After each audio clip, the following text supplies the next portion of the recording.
Salut les gars et bienvenue dans cette nouvelle vidéo, ce carnet d'entraînement à vrai dire qui va être plutôt orienté sur où j'en suis physiquement et ce que je mange dans la journée plutôt que les performances. Je vais avoir un petit passage sur ce que j'ai enregistré ces 12-14 derniers jours. Ça a pris pas mal de temps parce que justement j'ai eu des problèmes au niveau, enfin pour ceux qui sont sur le Discord vous savez, au niveau exactement de mon dentelé, de mes muscles dentelés postérieur, inférieur, donc ça me compressait la cage, ça me compressait le diaphragme, mais je n'étais pas capable de respirer correctement, j'ai toujours un peu de mal à respirer correctement. Et au-dessus de ça, bien sûr, je ne pouvais pas du tout utiliser tout le haut du corps au final, lever le bras, tout ce qui me demandait un effort de gainage au final était quasiment impossible. Donc ça m'a enlevé 3 jours, 4 jours d'entraînement, plus euh, en tout 3 entraînements en sous-performance. Et j'ai pu, depuis environ 10 jours, faire un entraînement que je considère comme normal. Donc ça fait pas beaucoup. Et mine de rien, ça se voit sur le physique. Donc ça me faisait un peu chier de vous faire un physique update, parce que je vais vous montrer la progression quand même, parce qu'en dehors de ça, ça se passe bien. Bien qu'à chaque fois que je vous fais un, un carnet, une update sur le carnet, j'ai l'impression que je vous partage des malheurs qui m'arrivent. Mais bah, apparemment, c'est comme ça que ça se passe en fait, hein, quand on cherche à progresser aussi lourd.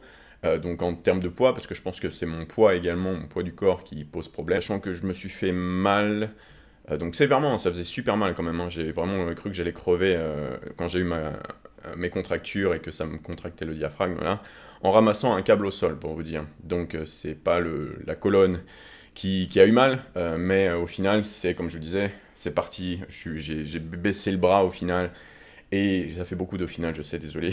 Et ça a suffi. Juste me baisser le matin à froid. Enfin bref, voilà, on en est là. Et ce que je vais vous proposer aujourd'hui, c'est de vous montrer ici, là, ce que je mange. Donc là, on est sur un petit déjeuner qui est très très très à la bourre. Est-ce que ça arrive à focus au final? Ouais, on a deux petits pains là, comme ça, qui sont remplis de 4 œufs en entier avec du ketchup, de la moutarde, du Philadelphia. D'habitude, je fais ça dans des wraps, mais là, je n'ai pas de wrap. Avec ça, je vais boire 300 millilitres de jus d'orange allégé en sucre parce que health. Également, une banane à la fin, enfin après avoir mangé le salé. À côté de ça, un cold brew bien fort pour me réveiller et aller aux toilettes. Et je n'ai plus de vitamine C, alors je réutilise mon multivitamine et de la vitamine D parce que il fait sévèrement moche et je marche pas beaucoup et je prends pas le soleil. Donc ça va faire un peu beaucoup de vitamine D, c'est le temps que je reçoive à nouveau euh, ma vitamine C. Donc voilà pour ce premier repas de la journée. Puis je vais les enregistrer au fur et à mesure. Je pense que je dois rester ici parce que c'est bien pratique. Ici c'est bien mis en place. D'ailleurs je regarde l'écran mais c'est vous que je dois regarder là-haut. Et puis on va voir ensemble le physique où il en est. Je vais commenter un peu pour vous dire un peu ce que j'en pense par rapport à comment je me sens et également les quelques clips d'entraînement que j'ai à vous partager pour cette semaine. Donc on continue maintenant. Donc je suis un peu embêté qu'il soit pas en HD du fait de la position de la caméra. Je pense que je me suis trompé dans les réglages sur Final Cut, donc c'est pas la qualité que j'aurais aimé avoir. Mais bon, au final, je suis presque pas défini, donc en soi, ça va pas changer grand-chose, mais ça accentue encore plus le problème. Mais bref, ne trouvons pas des excuses, hein. Je l'ai regardé une fois, je suis pas si déçu que ça de là où j'en suis. Mais au final, il y a pas mal de facteurs qui font que je suis pas à 100% actuellement, notamment ces problèmes de dos.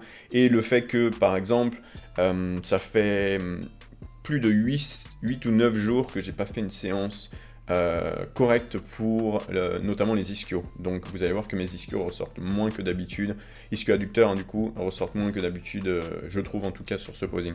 Bon, on va regarder ça ensemble. J'ai fait quelques poses, j'ai pas posé depuis la dernière fois au final.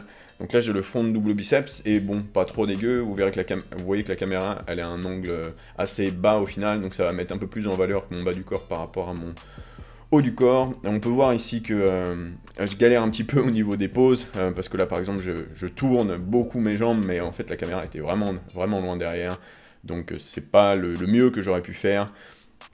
J'ai essayé quand même de vous proposer un posing assez correct, parce que je sais que vous regardez la façon dont je pose, et vous essayez de répliquer, donc j'essaie de quand même de m'appliquer. Là, je suis quand même assez satisfait, je vais revenir en arrière. Le problème, le problème que j'ai rencontré en fait, c'est que je me suis décidé de continuer à manger beaucoup quand j'étais blessé, parce que je ne voulais pas avoir du mal à revenir, sachant que mes performances en ce moment elles sont vraiment bien, genre vraiment vraiment bien, et je me suis dit bon, le pire truc que tu pourrais faire actuellement, sachant que t'es gras, c'est moins manger, parce qu'au final tu vas te retrouver plat, donc ton physique il va être encore plus dégueu, et en plus de ça, tu vas avoir du mal à revenir et à réencaisser tes séances, tes longues séances, parce que mes séances sont longues, hein, depuis pas mal de temps maintenant, mais elles sont vraiment longues. Enfin bref. Et je voulais pas me retrouver avec ce mur dans la gueule, là, ce maxi mur. Du coup, j'ai continué à manger, et j'ai pas forcément augmenté ma dépense, parce que, bah, premièrement, j'avais pas envie de prendre le temps pour ça, je voulais faire d'autres trucs, notamment avec vous sur Patreon, et puis, tout simplement, j'avais pas envie d'aller marcher, il fait moche, et je voulais pas forcément augmenter mon métabo, parce que je commençais à être gras, parce que je m'entraînais moins. Ce qui a fait que, au final, mon bas du dos il s'est un peu rempli, genre beaucoup au final, donc j'ai beaucoup plus de mousseline dans le bas du dos qu'à mon habitude. Là, comme je vous disais, ça fait 2 jours maintenant que je suis allé à 80%, donc j'ai pu faire au moins une séance de push correcte. C'est pas forcément les séances où il se passe le plus de choses sur mon physique, hein. Par exemple, à chaque fois que je fais un chaîne postérieure ou un lower, mes calories brûlées et l'impact sur mon bas du dos notamment, elle est beaucoup plus importante, et les calories sont beaucoup plus importantes, donc du coup ça change pas mal mon physique. Là, vu que j'ai eu que un push correct, ça suffit pas, en tout cas pour le dos, hein, pour la face postérieure, la chaîne postérieure, à changer grand chose. Mais ce back double biceps, là où j'ai fait la pause, même si je remarque que, comme je vous ai dit au début, mes ischios, ils sont pas là où ils sont normalement, parce que ça fait quand même un petit moment que je les ai pas stimulés comme je les stimule d'habitude, donc là on parle en volume d'entraînement, et puis bah, du coup ça se voit. Donc autant mon quad, bon ça va, je sens qu'également, du fait de la séance de la dernière fois où j'ai pas pu faire de hack squat, j'ai pas le même plein sur le quad que quand je fais du hack squat, parce que comme je vous disais à nouveau, et comme je vous dis à chaque fois, le moindre micro-changement à un certain niveau va avoir des conséquences sur le physique. Donc autant par exemple quand on est assez sec, et quand on n'est pas forcément super avancé, ça fait pas si longtemps que ça qu'on s'entraîne, limite 5 jours sans entraînement, ça pose pas de problème, on le voit pas sur le physique, manger un peu moins, manger un peu plus, ça se voit pas trop. Mais quand on est dans cet extrême-là, par exemple comme je suis actuellement, c'est-à-dire à manger beaucoup, hein, c'est ce que je veux dire, je suis à 94 kilos là, et puis bon, vous verrez mon full day of eating, et donc je mange beaucoup. Un truc en moins dans la journée, donc des pas en moins, un peu de volume en moins, tout ça, ça se voit direct sur le physique. Un muscle un peu plat, ça se voit direct. Donc c'est pour ça que je dois vraiment contrôler toutes les variantes pour pouvoir être satisfait, et ce au quotidien. Et là, donc du coup, bah, il y a eu ces problèmes, mais bon, bref, j'ai du temps devant moi, il s'agit juste de ne pas perdre beaucoup plus de temps et de revenir assez vite. Donc je suis revenu assez vite avec mon soulevé de terre, je suis assez content.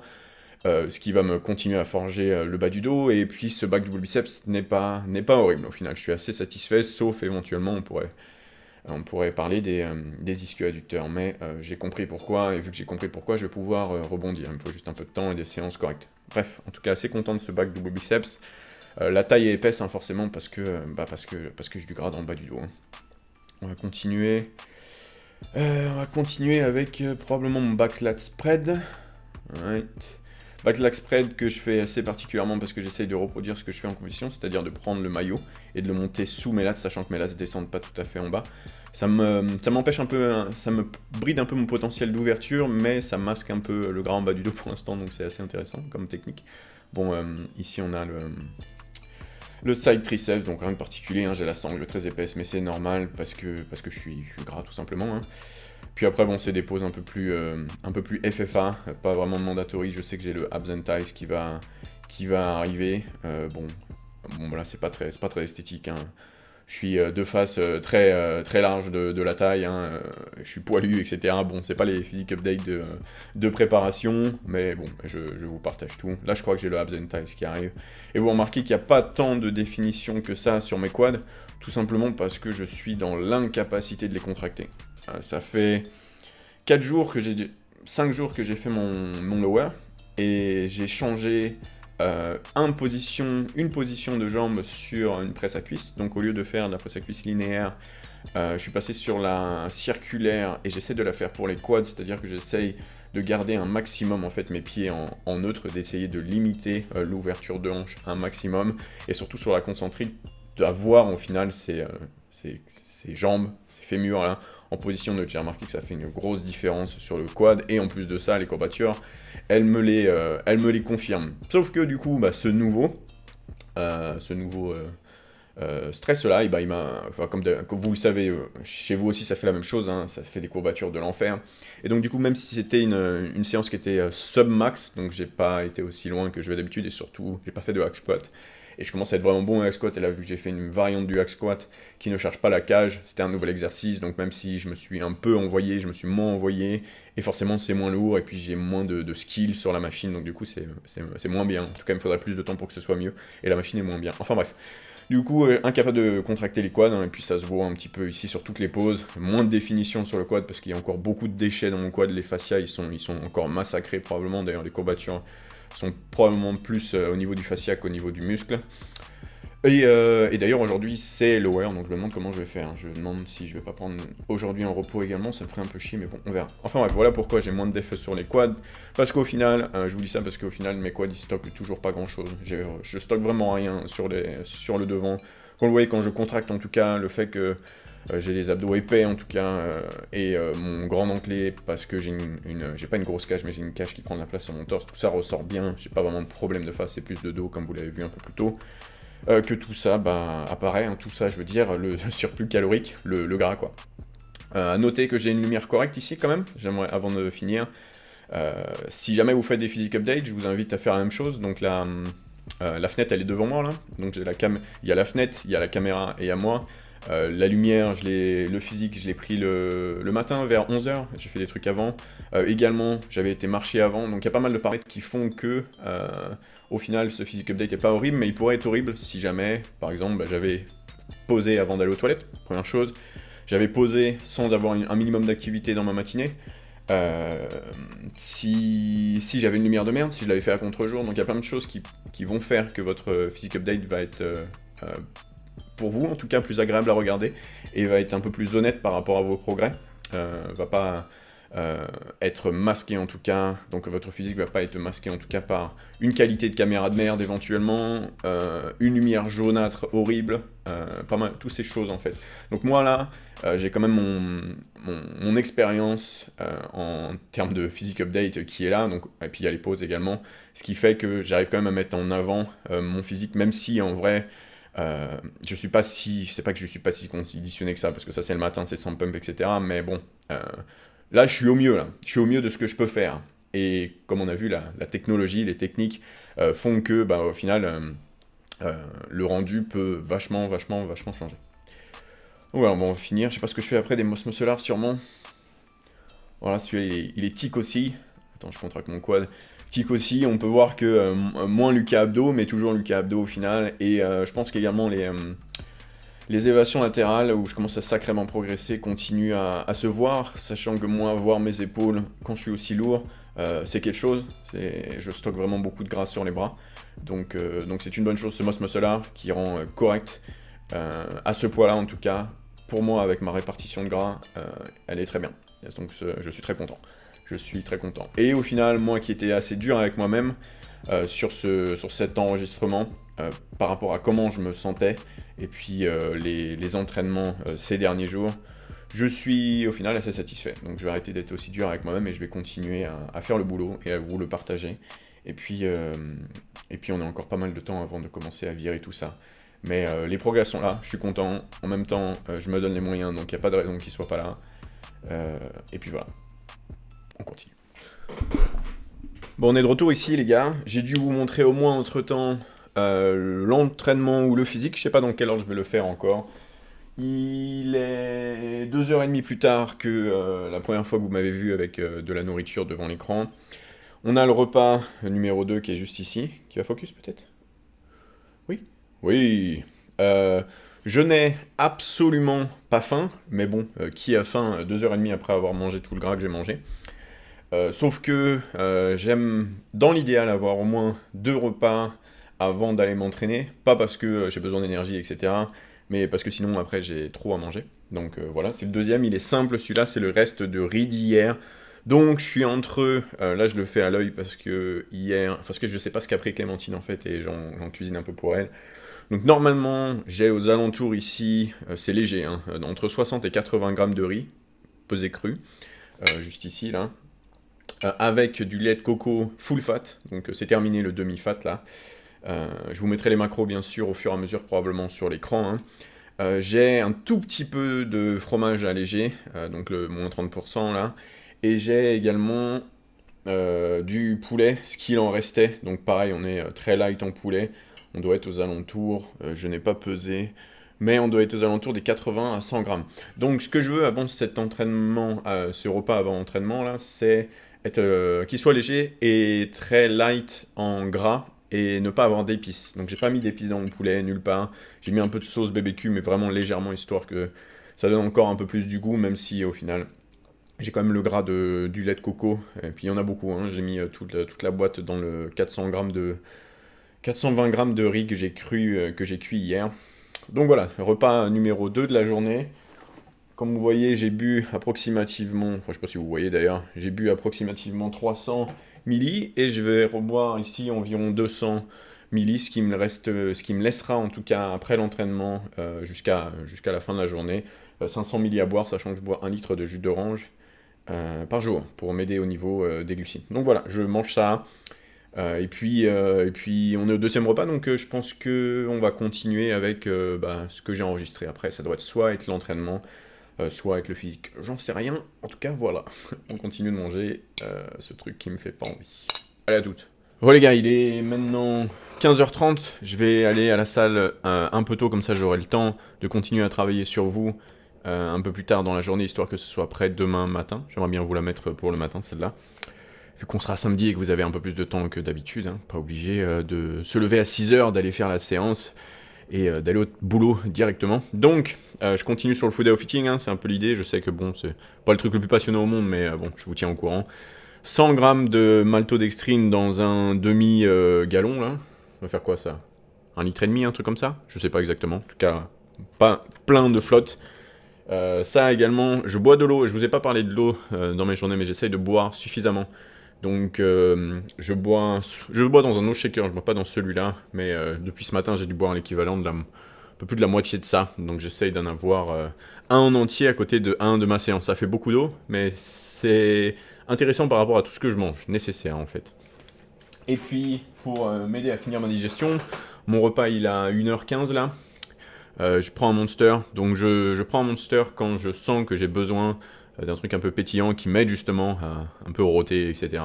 Avant de faire éventuellement une séance qui va me demander de solliciter la sangle pas mal, comme aujourd'hui vu que c'est le Lower 2 et que je vais faire notamment du soulevé terre-jambes tendu aux haltères. Donc voilà, et puis je vous reprends un peu plus tard pour le gros repas de la journée. Je vous ai probablement mis à nouveau les macros sur l'écran là. Et il me reste environ 2500 là pour terminer mon 4300 aujourd'hui. Donc on va faire ça. À toutes. Allez, on va partir sur l'entraînement les gars. Je vais vous partager ce que j'ai fait cette semaine, ces dernières semaines. Les clips que vous avez, ils sont assez vieux, comme je vous disais un peu plus tôt dans la vidéo. Donc ça doit dater de facile 2 semaines parce que j'ai changé d'exercice depuis. Je suis passé sur la machine, le tirage haut supination en unilatéral au lieu de rester sur ce câble. Ça devient de moins en moins pratique et au final je reste de plus en plus en supination tellement c'est lourd et sur le haut ça vient, si je fais une rotation interne un peu trop frottée, donc je reste en supi et je vais tirer un maximum avantage de la machine aéro en supination. Donc là c'était la dernière fois que je faisais ce tirage unilatéral, il est toujours aussi bien sûr, c'est juste que j'ai envie de donner sa chance à une machine en laquelle je crois, que j'ai du mal avec mais que je crois. Ici c'était, il me semble, bien mon avant-dernier mouvement de la séance, donc il s'est passé pas mal de choses, hein. Je vous enregistre pas tous les mouvements, parce que sinon c'est assez long et ça va être assez barbant. Je vais essayer de faire des rotations sur ce que j'enregistre chaque semaine pour vous montrer un peu de diversité, hein, pour pas qu'on se fasse trop chier à nouveau, sauf sur les mouvements vraiment intéressants. Donc À la base, vous m'avez déjà vu faire des tractions en libre, après des tractions en assisté, et au final, bon, mon FATAS fait que en dernier mouvement de la séance, j'arrive plus vraiment à avoir l'amplitude que je veux, et je dérive un peu trop vers la performance pure, c'est-à-dire que je peux utiliser du rebond, etc., pour rester dans la fourchette de répétition qui m'intéresse. Du coup, j'ai décidé d'aller sur cette machine et de faire confiance un peu à Hammer Strength. Et en parlant de machine, ici, vous avez du coup, c'était le jour d'après probablement, hein, une séance de push, et c'était pas mon premier mouvement du tout, ça devait être le 4e ici, où on a cette développé incliné hammer, que j'utilise à la place du mouvement que vous avez vu la dernière fois, qui était le développé incliné avec halter, légèrement incliné. Pourquoi? Parce que, ah non, cette séance, c'est le lendemain des quadriceps, et vraiment pas moyen que je pose les haltères sur mes cuisses le lendemain de la séance quad. Du coup, je passe là-dessus, tout simplement. Là, on est probablement le jour encore, 2 jours après, et c'est le 5e mouvement, 4e mouvement de ma séance Legs 2, donc c'est la séance où je fais de l'ischio surtout. C'est un mouvement que j'ai ajouté que récemment, hein, on en avait parlé la semaine dernière sur le Discord. C'est également le mouvement qui m'a créé mes problèmes au dos, mais pas forcément parce que j'ai eu une erreur technique, tout simplement parce que c'était un nouveau truc pour les traps, parce qu'au final, les shoulder pads, là, ils écrasent vraiment, quand c'est lourd, ils écrasent vraiment les quads, les traps, pardon. Et bon, il y a eu un peu trop de pression, et forcément ça m'a créé du coup des raideurs supplémentaires, combinées à autre chose probablement, qui a fait que...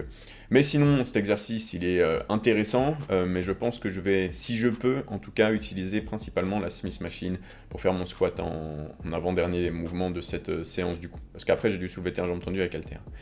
Là, on passe sur du plus récent, vous l'avez... Non, j'en ai parlé sur le Discord il n'y a pas longtemps, mais je ne l'ai pas publié sur Instagram.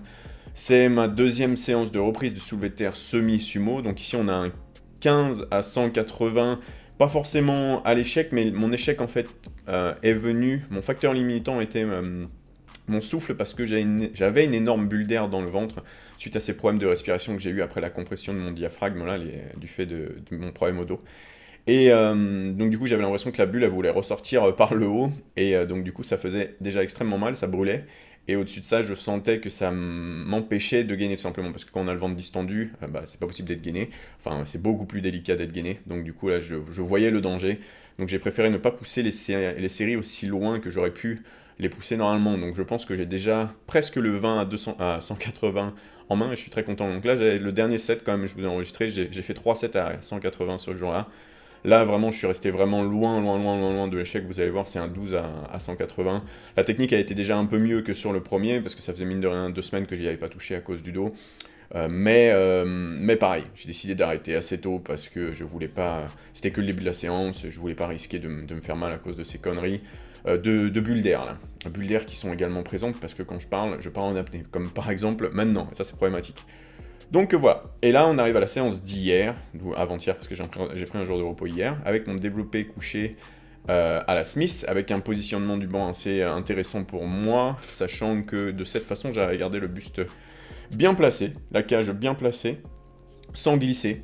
Donc c'est vraiment l'idéal pour moi sur cette Smith, et comme vous le voyez, j'essaye de limiter quand même la flexion de l'épaule, donc pour éviter d'avoir trop d'épaule dans le mouvement, je pousse devant moi comme si je faisais un décliné, ça on peut pas le faire en libre. Donc très intéressant cette setup, et j'essaierai d'y venir plus en détail si jamais ça vous intéresse. Et ici du coup j'ai mon 5e set, parce que j'ai 5 séries sur ce mouvement. Je suis descendu à 2 ppс, plus vraiment capable de rester plus lourd que ça sur la fourchette de répétition que je veux. Donc je crois que c'est le dernier, j'ai fait 17 en 4e série et 15 ici en 5e série. Et l'effort il est un peu différent que sur mon premier mouvement, comme vous l'avez vu, parce que mon premier mouvement, dès que ça a commencé à ralentir, j'ai raqué. Quand c'est assez léger au final, tiens, j'ai le poids que je vais vous mettre ici, 94 kg, comme ami. Quand c'est assez léger au final, forcément, au bout d'un moment, la vélocité elle va ralentir, donc votre vitesse d'exécution sur la concentrique elle va ralentir, mais ça ne veut pas forcément dire que c'est le même repère de fatigue par rapport à une série avec un pourcentage de travail un peu plus élevé. Parce que même si ça ralentit quand vous travaillez à par exemple 50% de votre max, vous pouvez encore en avoir au moins 5-6 derrière, parce que au final une répétition à 50% elle est moins fatigante qu'une répétition à 85% par exemple. Donc les points de repère au niveau de la vélocité notamment, parce qu'on s'en sert pour se retrouver dans les RIR, ils sont un peu différents quand on fait des séries un peu longues comme ça. Et puis ça va différer également en fonction des mouvements, que ce soit le squat ou le développé couché. Donc voilà, à garder en tête. Bon les gars, on se revoit quelques heures plus tard, probablement 4 heures plus tard, sachant que j'ai mangé le dernier à 5 heures plus tard, j'en sais rien, enfin bref, c'est le gros du soir celui-là. Donc on a le saladier, hein. Ici, j'ai 300 grammes de riz cru, avec, oh je l'ai pas ajouté dans MyFitnessPal encore celui-là, le lait coco entier, hein, pas Reduce Fat celui-là. Donc c'est pour ça qu'il est un peu collant, j'ai pas vraiment besoin de matière grasse et que ça glisse tout seul.